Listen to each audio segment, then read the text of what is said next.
So that's us all cut and prepped and ready to start doing our bag. Now I'm going to introduce you to some really basic pattern cutting skills.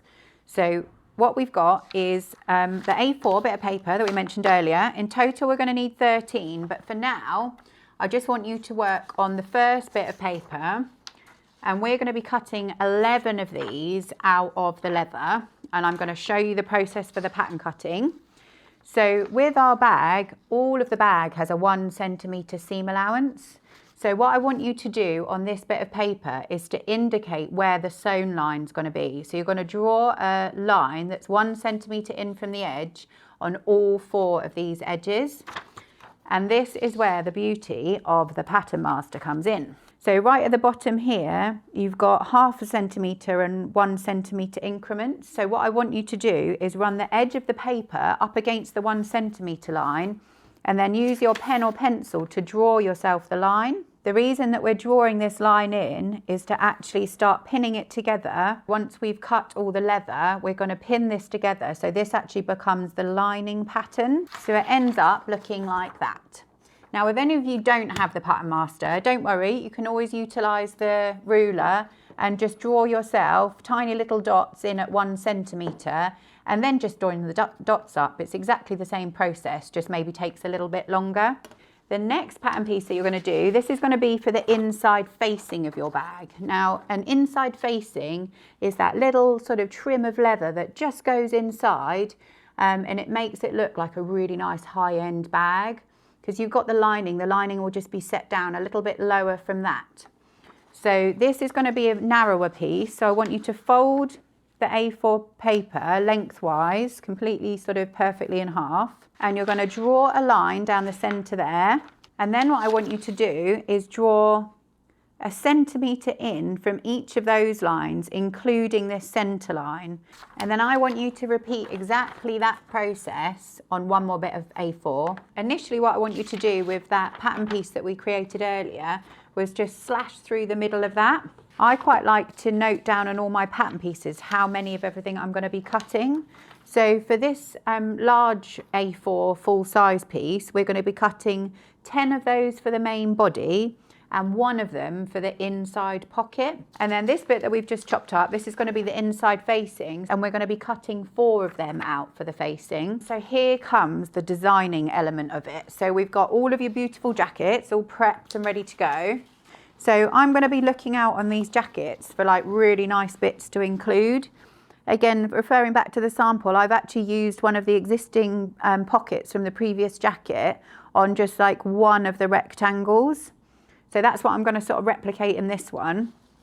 And that's why I love this jacket. I think that's a really cute pocket detail there. So we're going to lay the leather down.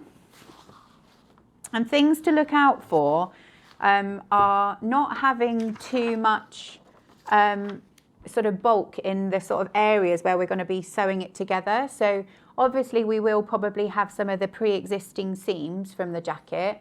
But if you just make sure that there's no sort of really chunky, like loads of layers right next to the edges, that will really help you later on in terms of the construction.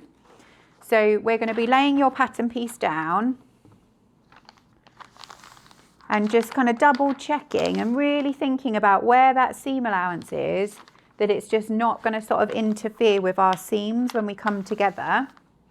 And then with a biro or with your awl, we're just going to be scoring or drawing the line. Now you might find with black leather, it actually doesn't score particularly well. So I'm going to be using the biro for this. And you really want to weight down your pattern. So as you're going, really try and sort of hold the leather as flat as possible. And if any of you are struggling with these sort of lines that the paper might be moving, you could always use your ruler or your pattern master and just draw yourself your lines as well, whichever you personally find easier. So I'm going to repeat that 10 times for the main body. And you're just always kind of like looking at all those different spots that you think would look really good for your bag. And we're going to cut each one out individually. So you just want to go nice and steady, really following your biro line or your scored line. And remembering we are doing a turn seam bag, so what that means is all of the seams go to the inside. So although these edges are important to be nice and straight, they are all going to be hidden inside the bag. And underneath here, there is actually, where the pocket is, the construction, there's actually the pocket lining for the pocket itself. So I really don't want to be cutting through that. In terms of where the pocket lining is, it's here. So I'm going to sort of lift it up, almost tuck it in on itself. So when I'm cutting, I'm actually not going to be cutting through that. We might want to shorten it a bit in a little while, but I think it's better to kind of leave it whole for now. And then the fun thing about this pattern, because you've got 10 panels, you can have a little play once you've cut them all at kind of what combo you want to have. Whether you want to like alternate them in colours, or whether there's certain areas that will look better to kind of have your existing details in. So that's my first panel all done. That's obviously the long pocket lining, so I just tuck it up so you can see.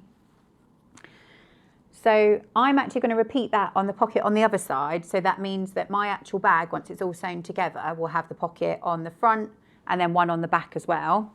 And then I'm going to look for some other really fun little details.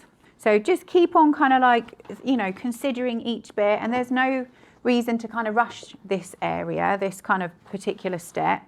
This is all kind of about taking your time and really considering where everything wants to go. Another thing to note as well is that is the top of the pattern piece and that's the bottom. So if you do have any details, it's better that it sort of like works in that kind of proportion going down that way. There's a really nice little tuck right at the top of this one.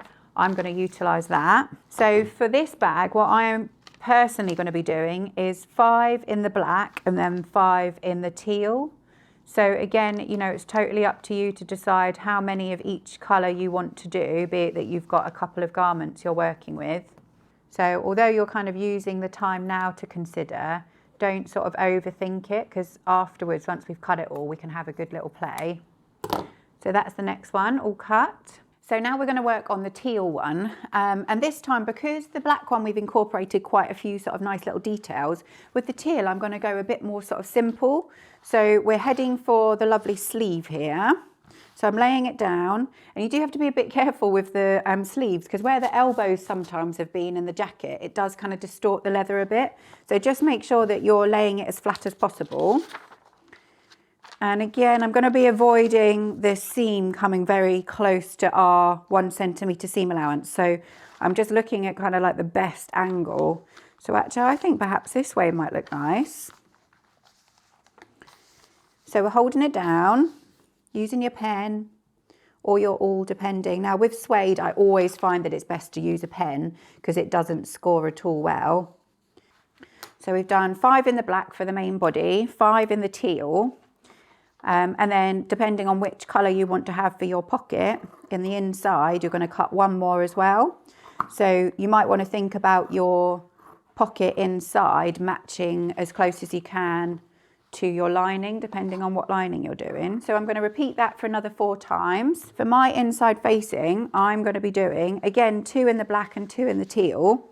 And I'm just going to try and incorporate it into this area here where there isn't so many seams, because the inside facing, you're never really going to see it.